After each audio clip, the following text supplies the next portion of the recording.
தேசிய ஜனநாயக கூட்டணியில் குடியரசு துணைத் தலைவர் வேட்பாளராக தமிழ்நாட்டைச் சேர்ந்த சி.வி. ராதாகிருஷ்ணன் அறிவிப்பு.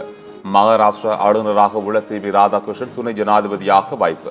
செப்டம்பர் 9ஆம் தேதி குடியரசு துணைத் தலைவர் தேர்தல்.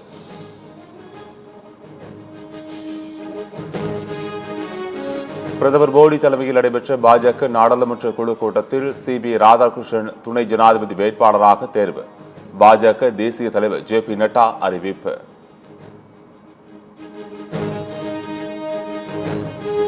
தமிழ்நாட்டில் காஞ்சிபுரம், வேலூர், ராணிப்பேட்டை, திருப்பத்தூர், தருமபுரி உள்ளிட்ட மாவட்டங்களில் பரவலாக கனமழை.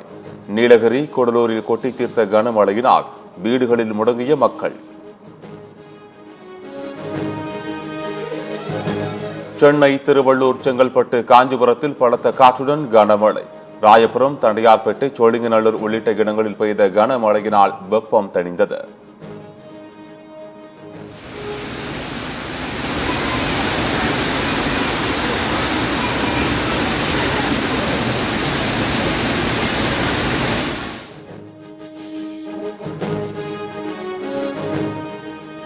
மேட்டூர் அணையிலிருந்து காவிரியில் திறக்கப்படும் தண்ணீர் அளவு வினாடிக்கு 22,000 கன அடியாக அதிகரிப்பு. காவிரியின் கபினி, KRS அணைகளில் இருந்து 45,000 கன அடி தண்ணீர் வெளியேற்றம். தொடர் மழை காரணமாக குற்றாலத்தில் வெள்ளப்பெருக்கு ஏற்பட்டுள்ளதால் அருவிகளில் குளிக்க தடை. பாதுகாப்பு கருதி வனத்துறை நடவடிக்கை. தேர்தல் ஆணையத்திற்கு ஆளும் கட்சி எதிர்க்கட்சி என்ற வேறுபாடு கிடையாது. வாக்கு திருட்டு என்பது முற்றிலும் ஆதாரமற்ற குற்றச்சாட்டு என தலைமை தேர்தல் ஆணையர் ஞானேஷ்குமார் பேட்டி. பீகார் வாக்காளர் பட்டியல் விவகாரத்தில் உண்மைக்கு மாறான தகவல்கள் பரப்பப்படுவதாக தேர்தல் ஆணையம் குற்றச்சாட்டு.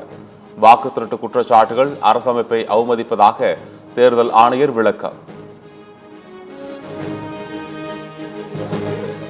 SIR என்றால் பீகார் மக்களிடமிருந்து வாக்குகளை திருடுவது என்று பொருள். முன்பு ரகசியமாக செய்ததை இப்போது வெளிப்படையாக திருடுவதாக வாக்கு உரிமை நடைபயணத்தில் ராகுல் காந்தி காட்டம். பீகாரில் அமலாக்கத்துறை, CBI, வருமான வரித்துறை தோல்வியடைந்ததால் தேர்தல் ஆணையத்தின் மூலம் வாக்குகளை திருட முயற்சி. வாக்குகளை திருட பாஜக மிகப்பெரிய மோசடி செய்வதாக தேஜஸ்வி யாதவ் குற்றச்சாட்டு. மோடி அரசின் ஏஜென்ட் போல தேர்தல் ஆணையம் செயல்படுகிறது. மக்கள் வாக்களிக்கும் உரிமையை பயிற்சிக்க பாஜக முயற்சிப்பதாக மல்லிகார்ஜுன கார்கே குற்றச்சாட்டு. வாக்கு திருட்டு குறித்து ராகுல் காந்தி சுமத்திய குற்றச்சாட்டுகளுக்கு தேர்தல் ஆணையம் பதிலளிக்கவில்லை. விசாரணை நடத்தாமல் மிரட்டுகிறது தேர்தல் ஆணையம் என ஜெயராம் ரமேஷ் குற்றச்சாட்டு. மக்களை காப்போம், தமிழகத்தை மீட்போம் என்ற தலைப்பில் அடுத்த 8 நாட்களுக்கு எடப்பாடி பழனிசாமி சுற்றுப்பயணம் அறிவிப்பு. திருவண்ணாமலை மாவட்டம் கலசப்பாக்கம் உள்ளிட்ட இடங்களில் EPS பிரச்சாரம் நாளை ஆரம்பம். அதிமுக கூட்டணியில் இருந்தால் நல்ல கட்சி என்று புகழ்வார் எடப்பாடி பழனிசாமி. வாக்கு திருட்டு தொடர்பாக கையெழுத்து இயக்கம் நடத்தப்படும் என செல்வ பெருந்தகை பேட்டி. எந்த நடிகர் கட்சி தொடங்கி மாநாடு நடத்தினாலும் எங்களுக்கு பாதிப்பு இல்லை. தாவேக மாநாடு குறித்து அதிமுக முன்னாள் அமைச்சர் செல்லூர் ராஜு கருத்து. வன்னியர்கள் கல்வி மற்றும் வேலைவாய்ப்பில் உள் ஒதுக்கீட்டிற்காக மாபெரும் போராட்டம் நடத்தப்படும். மு.க. ஸ்டாலின் நினைத்தால் வன்னியர்களுக்கான 10.5 விழுக்காடு இட ஒதுக்கீட்டை உடனே வழங்க முடியும் என ராமதாஸ் பொதுக்குழு கூட்டத்தில் பேச்சு. அன்புமணி மீது ஒழுங்கு நடவடிக்கை எடுப்பது குறித்து ராமதாஸ் விரைவில் முடிவு.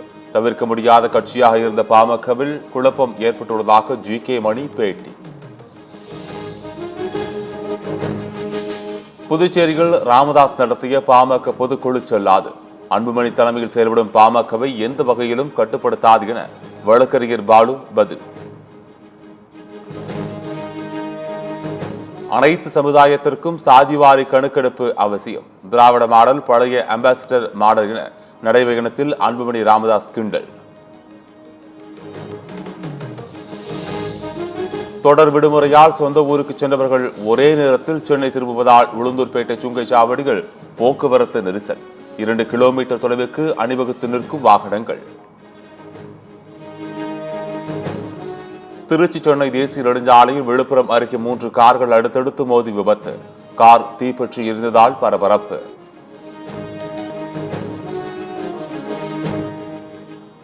ஒடிசா முன்னாள் முதலமைச்சர் நவீன் பட்நாயக் மருத்துவமனையில் அனுமதி. உடலில் நீர்ச்சத்து குறைந்ததால் தனியார் மருத்துவமனையில் சிகிச்சை.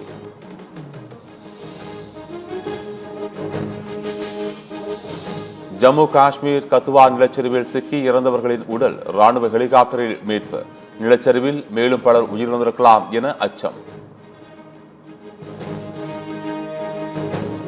ஆசிய கோப்பை தொடருக்கான பாகிஸ்தான் அணி அறிவிப்பு. பாபர் அசாம், ரிஸ்வானுக்கு அணியில் இடமில்லை.